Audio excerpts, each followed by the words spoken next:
Sometimes the best opportunities come from the strangest places.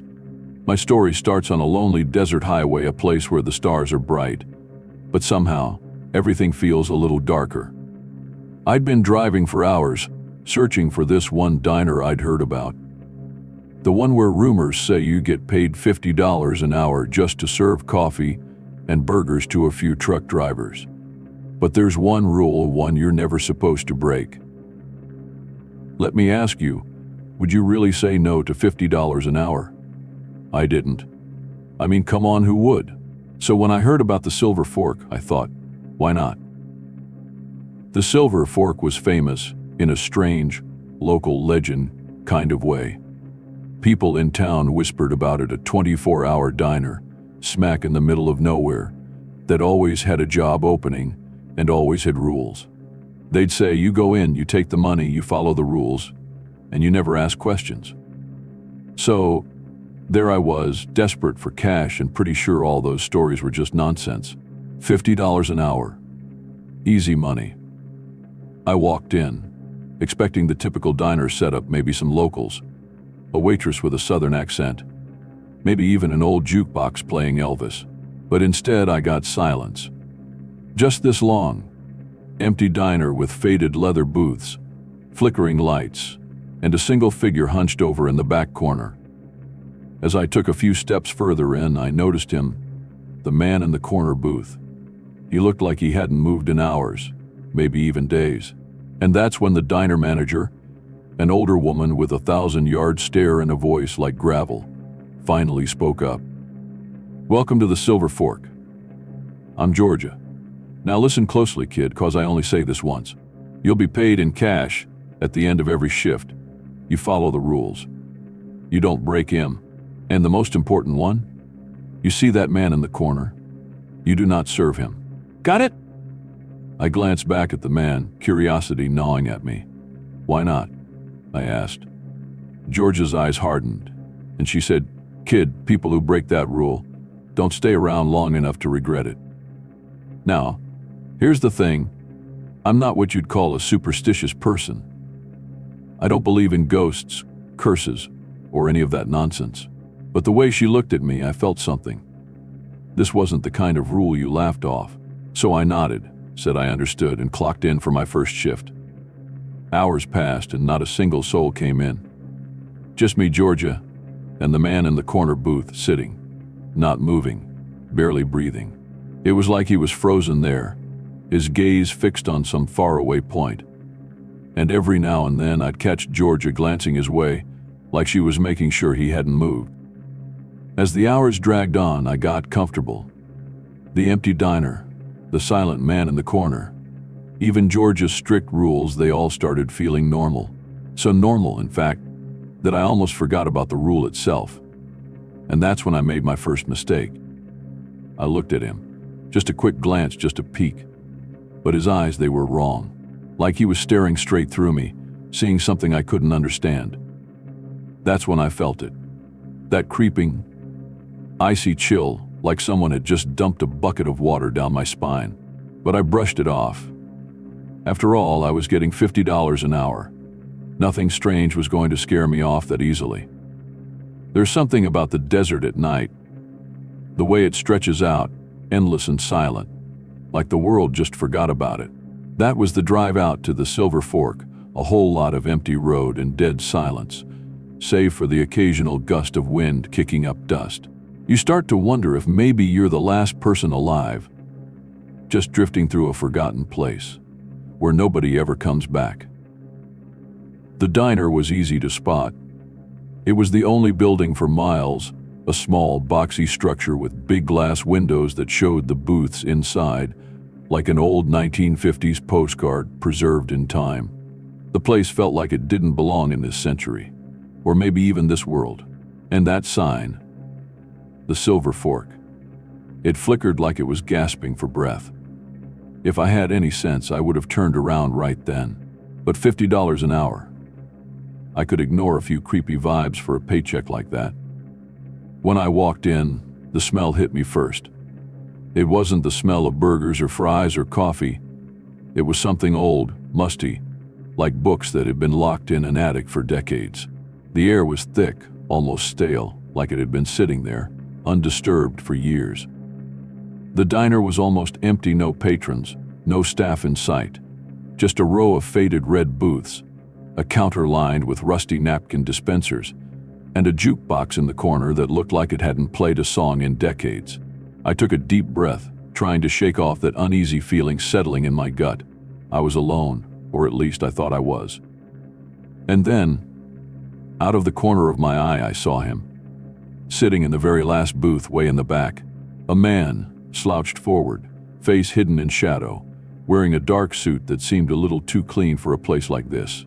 I couldn't make out his face, but I could feel him staring like he was watching me without even lifting his head.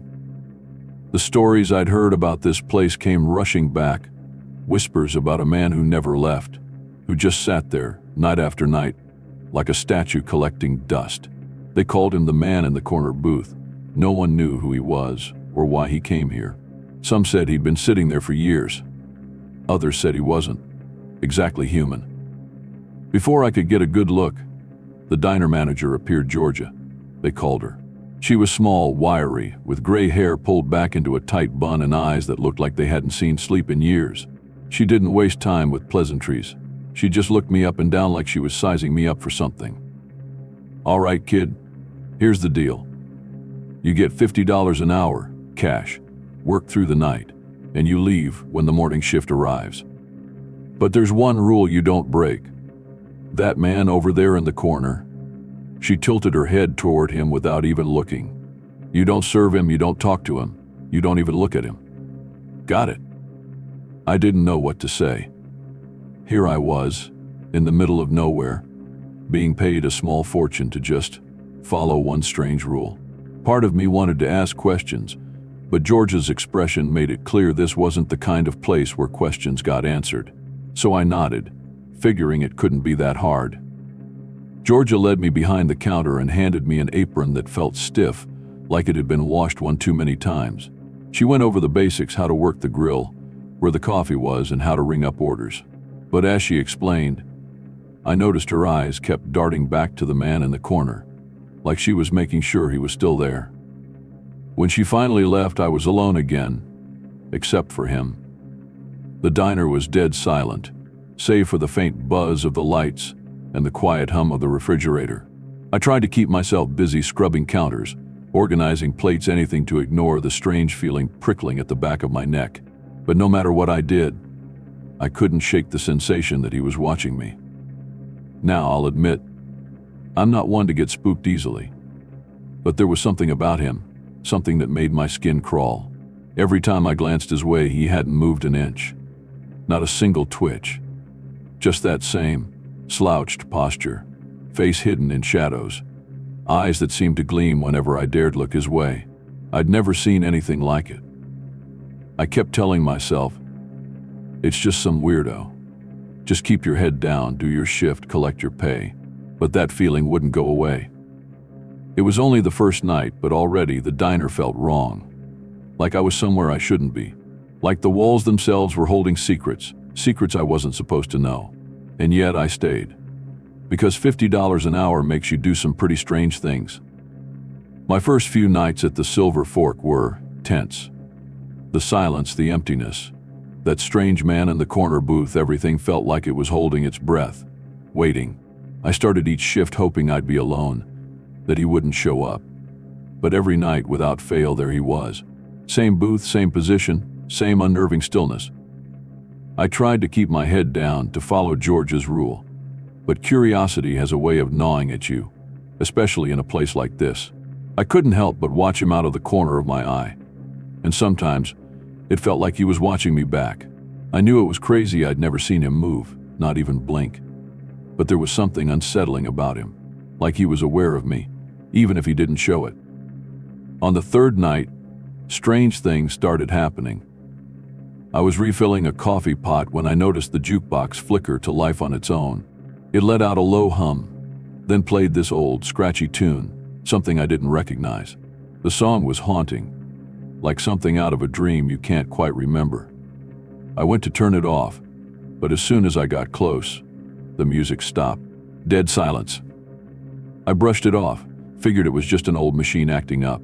But then I felt something.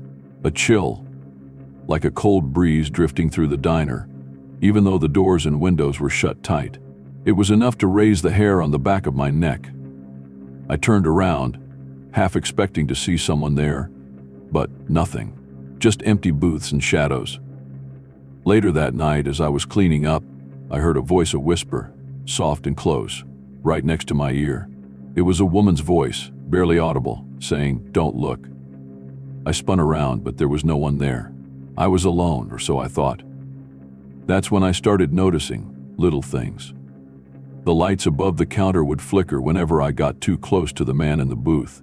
The air felt heavier near him, like some invisible force was pressing down on everything. Even the coffee tasted different when I made it near his table, bitter, like it had been sitting out for days. I tried telling myself it was all in my head, that I was just getting spooked by the creepy atmosphere.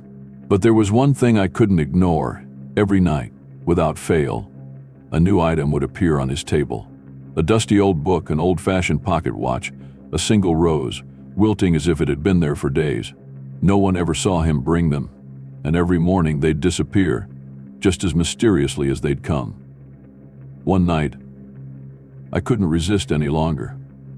I waited until Georgia went to the back, then crept over to his booth, just close enough to see what he'd brought this time.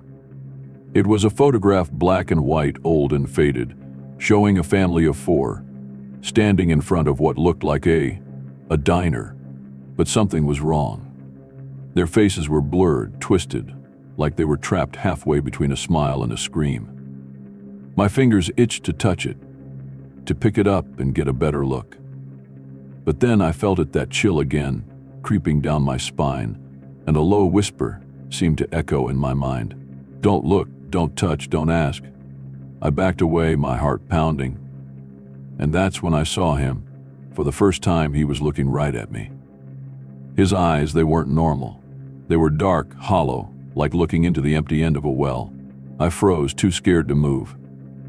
And then, just as quickly, he looked away, back down at the photograph, as if I'd never been there. I stumbled back, heart racing, every instinct telling me to run. But I was trapped there, frozen, until I heard George's voice behind me. "I told you, don't get too close." Her voice was sharp, her eyes filled with something close to fear. She pulled me back to the counter, her grip tight, almost painful. "Listen, kid," she whispered. "This place, it ain't normal. That man, he's not here for the food. He's here for something else. Something that none of us understand."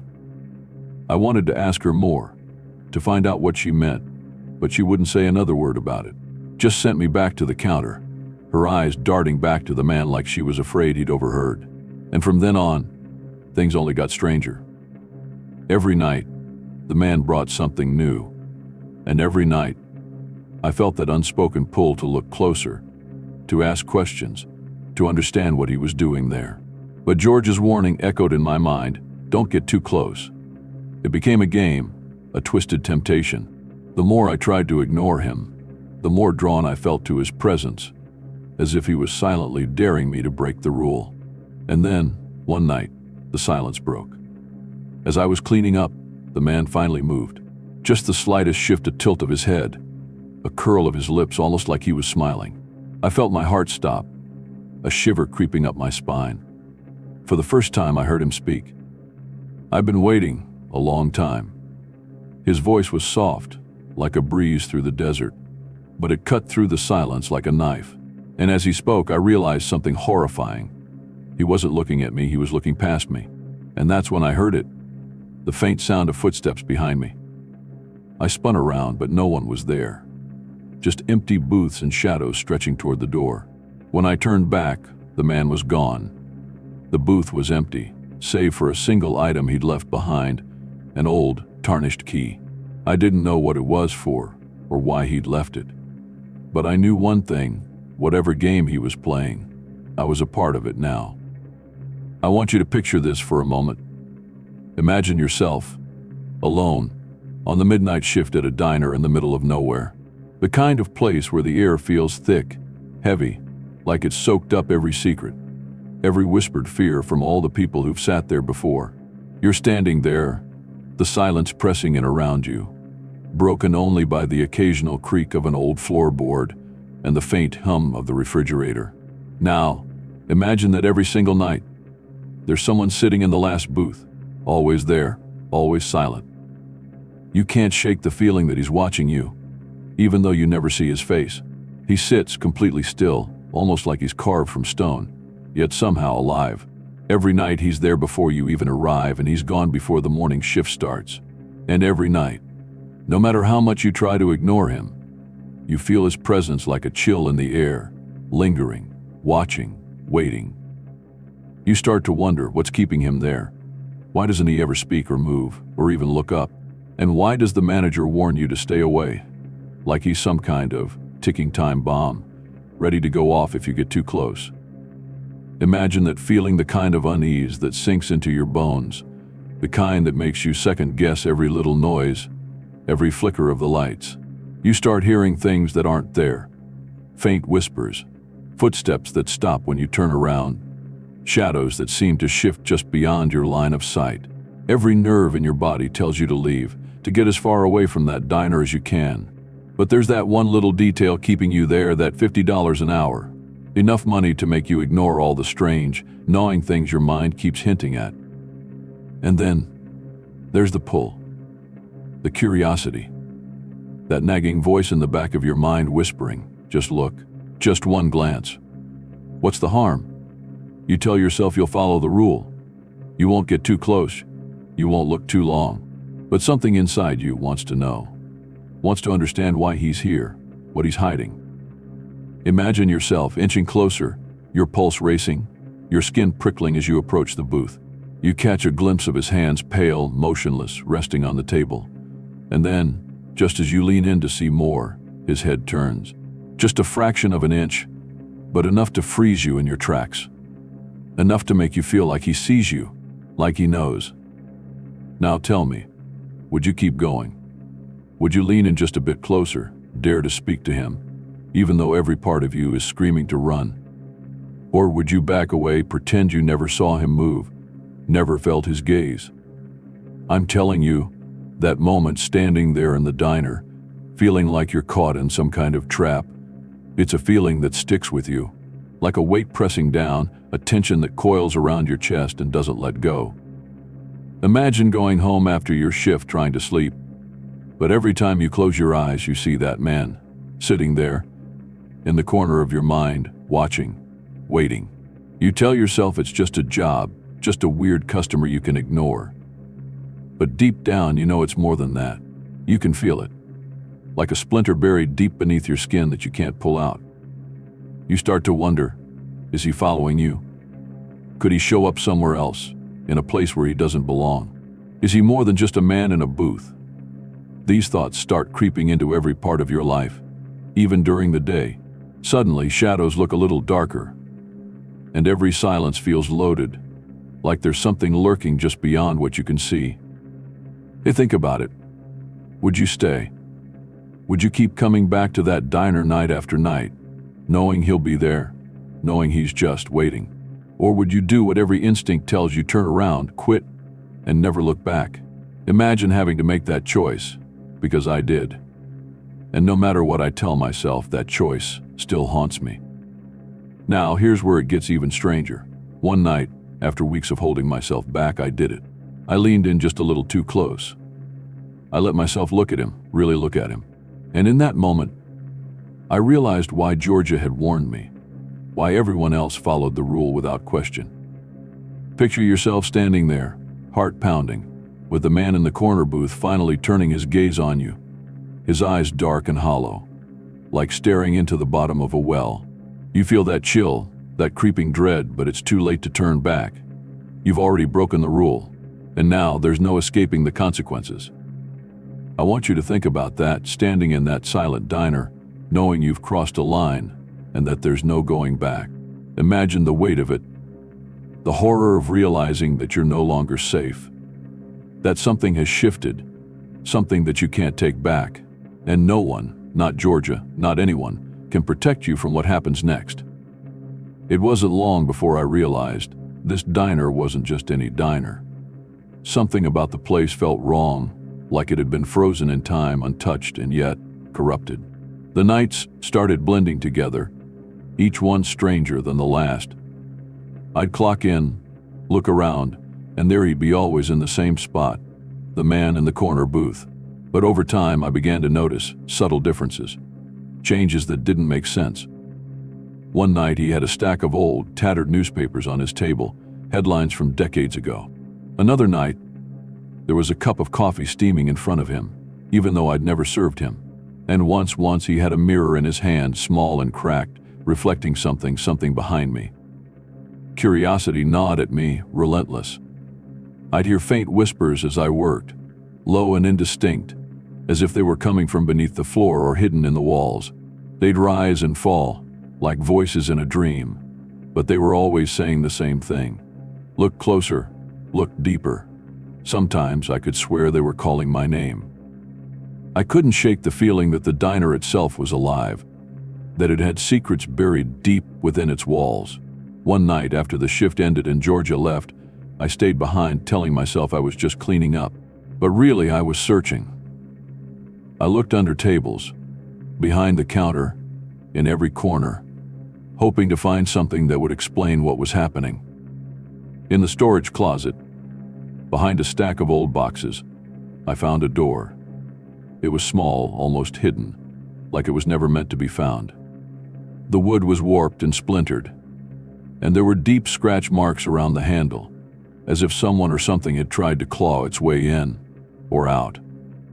My hand shook as I reached for the handle. The air around it felt icy, sending a sharp chill through my fingers. I pulled and the door creaked open to reveal nothing, just darkness, an empty void that seemed to stretch on forever.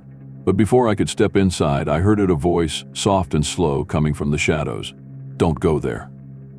I slammed the door shut, heart pounding, and stumbled back. But when I turned around, the man in the booth was watching me. His eyes were sharp, focused, like he'd been waiting for this. In his hand, he held a photograph. I couldn't see it clearly, but I knew it was meant for me.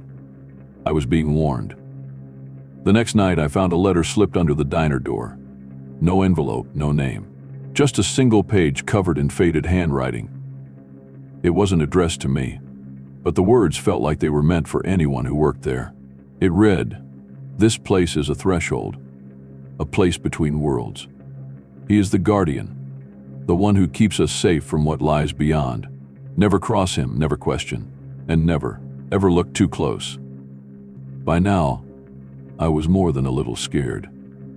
The whispers, the man in the booth, the hidden door, all of it was weighing on me. But the diner's strange pull kept me coming back. I couldn't help myself. The fear was mixed with something else. Like I was on the edge of discovering something monumental, something forbidden. And that was when I saw the item he left on his table that night. It was a pair of broken glasses, the lenses cracked, blood smudged on the frame. They looked old, like they'd been buried in dirt for decades. I didn't dare touch them, but something about them felt familiar, like I'd seen them before. And then it hit me. Those glasses, they looked exactly like the pair I had as a kid. The same frames, the same scratch on the left lens. It didn't make sense. Those glasses had been lost years ago, buried in a landfill, or so I'd thought. But here they were, sitting on his table, as if they'd been waiting for me all along. That night, as I stared at those glasses, a memory surfaced, one I hadn't thought about in years. Years ago, when I was just a kid, I'd wandered away from my family on a road trip. I got lost and found myself in front of a diner, just like this one. But I was sure it couldn't have been the Silver Fork. My memory was hazy, but I remembered a man sitting in the corner booth, just like he does now, watching me. I'd run away, terrified. But now I was starting to wonder if I'd really left that diner, or if a part of me had stayed behind, waiting for the right moment to bring me back. After that, the strange happenings grew worse. I'd see shadows moving out of the corner of my eye, hear my name whispered in the empty diner, feel that same chill from the hidden door. And every night, the man in the booth would leave something new. A matchbook with a date written on it, an old, rusted key, a small lock of hair tied with a red ribbon. Each item felt personal, as if they were pieces of a puzzle meant only for me. One night, Georgia caught me staring at the objects. She grabbed my arm, her grip like iron, and hissed, "Do you want to end up like the others?" Her eyes were wild, desperate. She told me about past employees who'd broken the rules, who'd looked too closely, just like I had. She didn't need to say it, but I knew. They'd never left. That night, I finally asked her, "Why do we follow the rule? Why is he always here?" She hesitated, looking over her shoulder, as if afraid he'd overhear. Then, in a voice barely above a whisper, she told me, "He's here to collect. The diner, it's a place for the lost, the ones who've slipped through the cracks, and he's here to make sure they stay lost." I didn't understand what she meant, not fully. But the way she looked at me, it was like she knew something was coming for me. That night, the diner felt different, heavier. I was afraid to go near his booth, afraid to look at whatever he'd left on the table. But when my shift was over, I couldn't resist. I glanced back and saw the final item he'd left behind. It was a note, scrawled in shaky handwriting. "I was once like you. I thought I could leave. But he doesn't let go." My hands trembled as I picked it up, the paper cold, damp. And that's when I saw it, a single word scribbled at the bottom, "Run." But I couldn't move. I felt frozen, trapped by something bigger than me, something that had been waiting all along. And the man in the booth, he was smiling. That was when I realized this diner wasn't a job. It was a cage, a place where the lost are drawn, pulled in, and kept forever. After finding the note that night, my hands were shaking so badly I could barely hold onto it. I knew, deep down, that it wasn't safe to keep coming back. But something had its grip on me. I couldn't stay away from the silver fork, no matter how many warnings. No matter how many strange things kept happening. I'd become part of the diner's story, and it felt like something was waiting for me to reach the end. The next night, I found a single matchbook on the man's table, and written on it, in the same shaky handwriting as the note, was a date. Today's date. My heart skipped a beat, a chill creeping up my spine.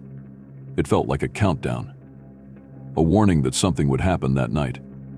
I tried to shake it off, but the uneasy feeling stayed with me all night, clinging like a shadow I couldn't escape. Hours dragged on. The diner was silent, too silent, like the entire place was holding its breath.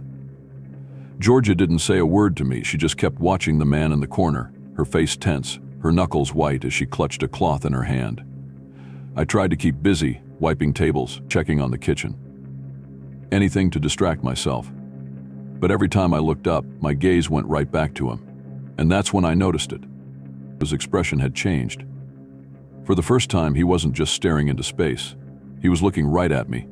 His lips curled into a faint smile, the kind of smile you see right before someone tells you a secret. A chill shot down my spine. I looked away, heart racing. But I could feel his eyes on me, like he was waiting for something. A minute passed. Then another. I couldn't shake the feeling that something terrible was about to happen.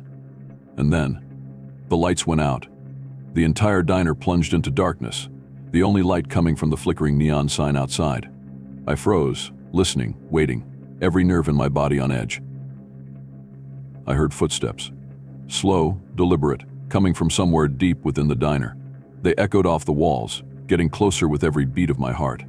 I held my breath, trying not to make a sound. And then, I saw a shadow moving through the darkness, slipping past tables and chairs, coming straight toward me. I backed up, bumping into the counter, my mind racing. Georgia was nowhere to be found. It was just me and whatever was creeping through the darkness. I thought about running, but I felt rooted to the spot, my legs heavy like lead. I could only watch, paralyzed, as the shadow came closer and closer, until it stopped, right in front of the corner booth. The shadow shifted, taking shape, and for a split second, I thought I saw a second figure sitting across from the man, something old and twisted, with eyes that seemed to glow in the dark. I blinked, and it was gone. But the man, he was smiling wider now, almost like he was amused. I took a step back, my breath shallow, my heart racing like a drum. That's when I noticed something else. There was a new object on the man's table. A small, battered book with frayed edges just sitting there, like it had been waiting for me to find it. My curiosity was screaming at me to leave it alone, but my hands moved on their own, reaching for the book, pulling it open. The pages were filled with writing. My own writing. Notes I'd scribbled in notebooks over the years, thoughts I'd only ever written down in private. Each page was covered with things I'd forgotten, things I'd tried to bury. I felt a wave of panic, like I'd been exposed. Like the diner had peeled back a layer of me that I'd never meant for anyone else to see. I slammed the book shut, dropping it back onto the table, and stumbled back, gasping for breath. That's when the man looked up, his eyes locking onto mine. He raised a hand, one finger pointing down at the book, and in a voice like rusted metal, he whispered, "Read it." I shook my head, backing away, but he kept pointing, his gaze unwavering. It felt like an order, a command I couldn't refuse. So I reached down, hands trembling, and opened the book again. This time there was only one word written across the page, scrawled in dark, messy letters run. I dropped the book, my heart pounding, and turned toward the door, ready to leave, ready to never look back. But as I took a step, I felt something cold wrap around my wrist, something that wasn't there. I looked down, and for a split second, I saw it. A hand, pale and bony, gripping me, holding me in place. I yanked my arm free, stumbling toward the exit, but the door wouldn't budge. It was as if the diner itself was holding me there, trapping me in that dim, oppressive darkness. And then I heard a slow, deliberate knock coming from the hidden door in the back. The one I'd found weeks ago. 3 knocks, each one louder than the last, echoing through the silence. My legs moved on their own, carrying me toward the back of the diner, toward the door. I knew it was a mistake, knew I should just leave, but something was calling me, pulling me forward. I reached the door, my hand hovering over the handle, every instinct telling me to turn and run.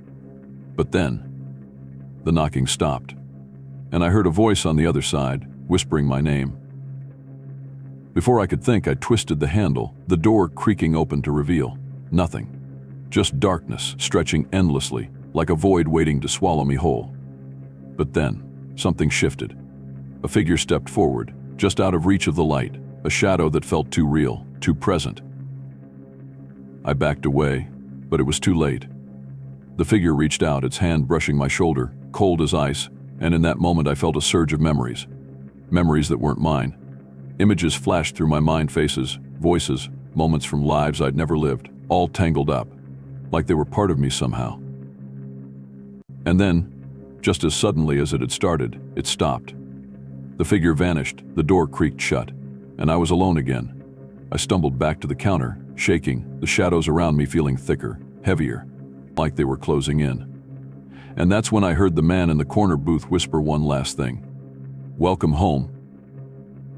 After that night, things changed. It was like something had been unlocked, something dark and ancient, hidden deep in the bones of the diner. The silence felt heavier, almost suffocating, as if every shadow, every corner held something. Watching, waiting, I'd stand behind the counter, feeling like the walls were closing in, like the very air was alive, pulsing with secrets I wasn't meant to uncover. I tried to brush it off, told myself it was just my mind playing tricks on me. But the feeling grew worse, gnawing at the edges of my thoughts, slipping into every quiet moment. I'd hear whispers that weren't there. Feel a presence right behind me whenever I turned my back. The kind of feeling that makes you question if you're really alone, or if something is hiding in the dark, just out of sight. It wasn't long before the dream started. Every night, I'd find myself back in the diner, but everything felt wrong. The walls would seem taller, stretched and warped, the booths twisted like they were melting. And in the corner, the man would be sitting there, his face hidden in shadow, waiting. He'd call my name, his voice soft and distorted, like it was echoing from a place I couldn't reach. And when I tried to look closer, his face would shift, twisting into something that wasn't human.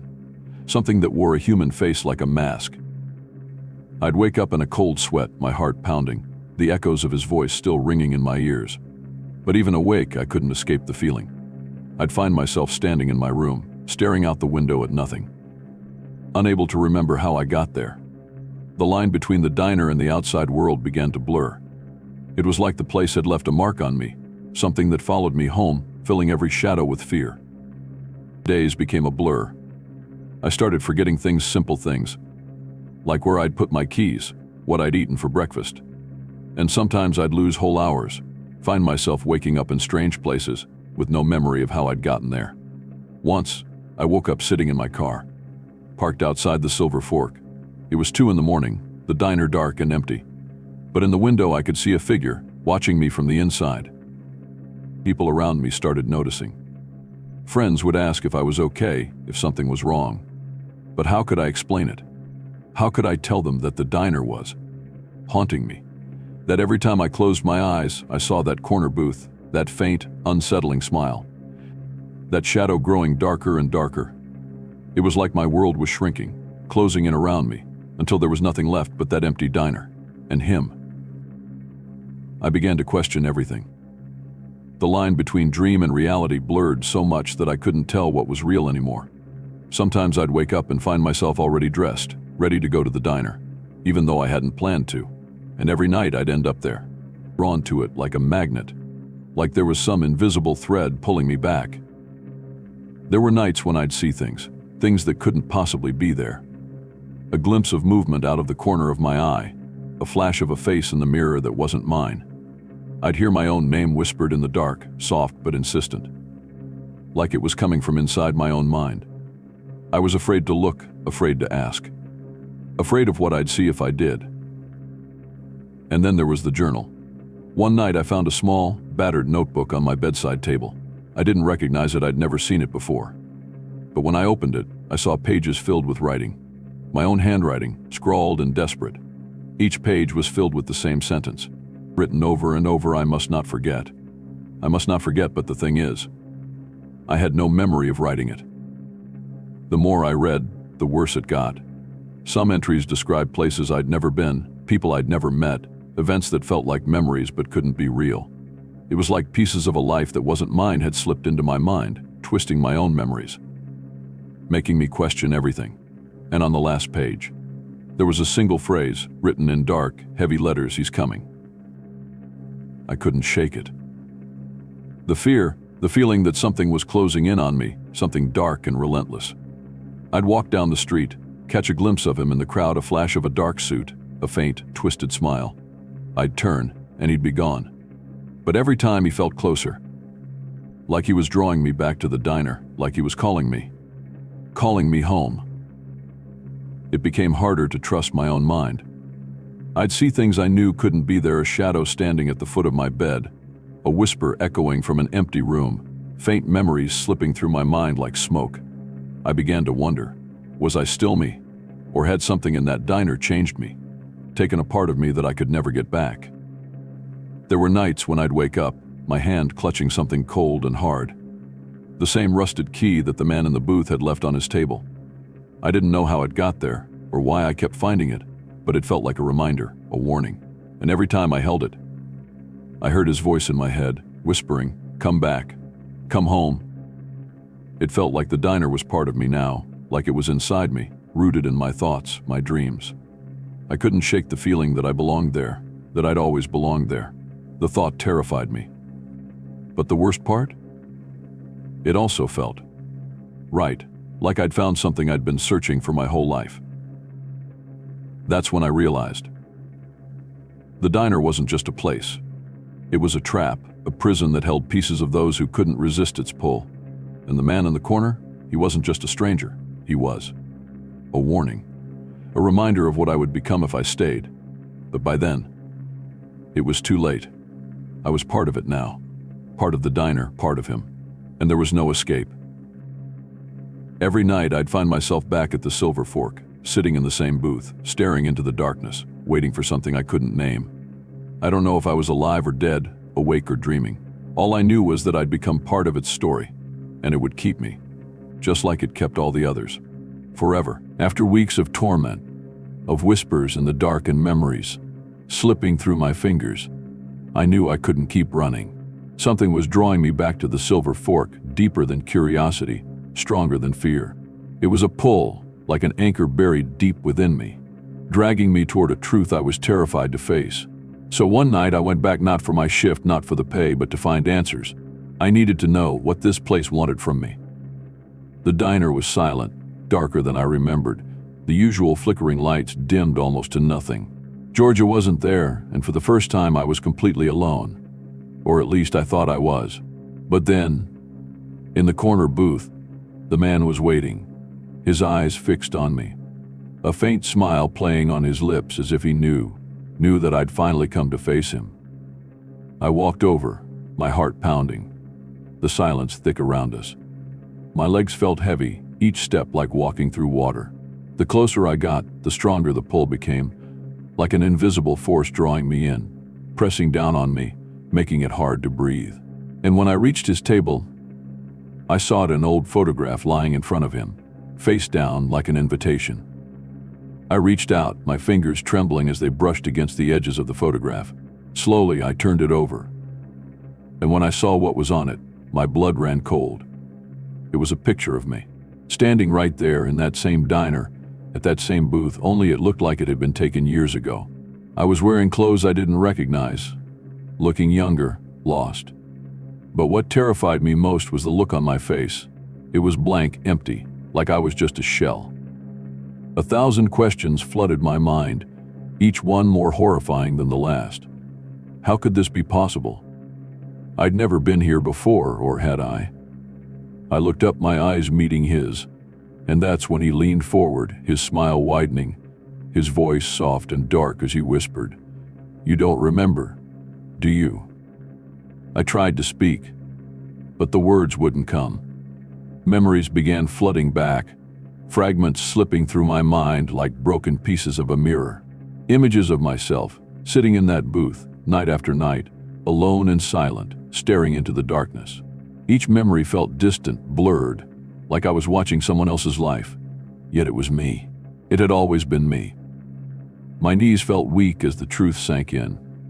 This wasn't just a diner. It was a prison, a place that held the lost, the forgotten, trapping them in an endless loop, a twisted reflection of the lives they'd once had. And the man, he was a part of me, a shadow that had been waiting for me to realize what I'd truly lost. I looked down at the photograph again, and suddenly I noticed something strange in the background, a shadow, faint but unmistakable, looming over my shoulder. It was the same figure I'd seen in my dreams, the one that had haunted me from the beginning. A part of me wanted to turn around to see if it was still there, but I knew deep down, I knew that it wasn't just a shadow. It was a part of me, a piece of myself that I'd left behind. I turned to the man, my voice barely a whisper. Who are you?" His smile widened, and in a voice that sent chills down my spine, he replied, "I am you, the part of you they tried to forget, the part that's been waiting for you to come back." In that moment, everything fell into place. The diner wasn't just a place, it was a purgatory, a place where those who couldn't let go were trapped, caught between worlds, repeating the same memories, the same regrets, over and over. And the man, he was my shadow, my reflection, the part of me that had never truly left this place. The silver fork had taken a piece of my soul, locked it away, and now it wanted the rest. I stumbled back, my heart racing, desperate to escape, but the shadows seemed to close in around me, filling every corner, every inch of the diner. I could feel myself being pulled, my mind slipping, like the diner was erasing me, absorbing me into its walls. I tried to fight, but it was too late. The memories, the whispers, the darkness, they were all part of me now. I realized then I'd been here before. This wasn't the first time I'd come to the Silver Fork, and it wouldn't be the last. The diner, it was part of me. It had always been part of me. Every night I'd been drawn back, my wipe clean, starting the same shift over and over, like a record stuck on repeat. And the man in the booth, he was my reminder, the part of me that remembered, that kept the cycle going. As the truth sank in, I felt myself slipping, my thoughts scattering like dust. I looked down at my hands, watching them fade, my skin turning pale, almost translucent. I was becoming one of them, a shadow, a ghost trapped in an endless night, waiting for the next person to wander in, to take my place. The last thing I saw was the man's smile, calm and knowing, as he leaned back, disappearing into the shadows. I felt myself fade, slipping into the darkness, my memories erased, my voice lost. And when I opened my eyes, I was back in the booth, waiting, just like he had. Waiting for the next shift, the next lost soul to wander in. So here I am, stuck in a place between life and death, a place that devours souls and leaves nothing but shadows. If you're ever passing by on a lonely road at night, and you see a diner with a flickering sign, don't go in. Don't be like me. Because once you sit in that booth, once you see him, you're already part of it. You'll never leave. And now, it's my turn. I'm just another face in the shadows, another memory woven into the walls of the Silver Fork. I don't remember how long I've been here. Time doesn't work the same way in this place. Some nights, I hear the faint echo of my own voice, calling out for help, but there's no one to answer. I'm just waiting. They say that if you listen closely, you can hear whispers in the dead of night, voices from those of us who came before, those of us who couldn't leave. And if you ever find yourself alone on a deserted highway, if you see a diner with a flickering neon sign that reads open, do yourself a favor. Keep driving. Because once you step inside, you're already part of its story, and it doesn't let go. But tell me, would you have done it?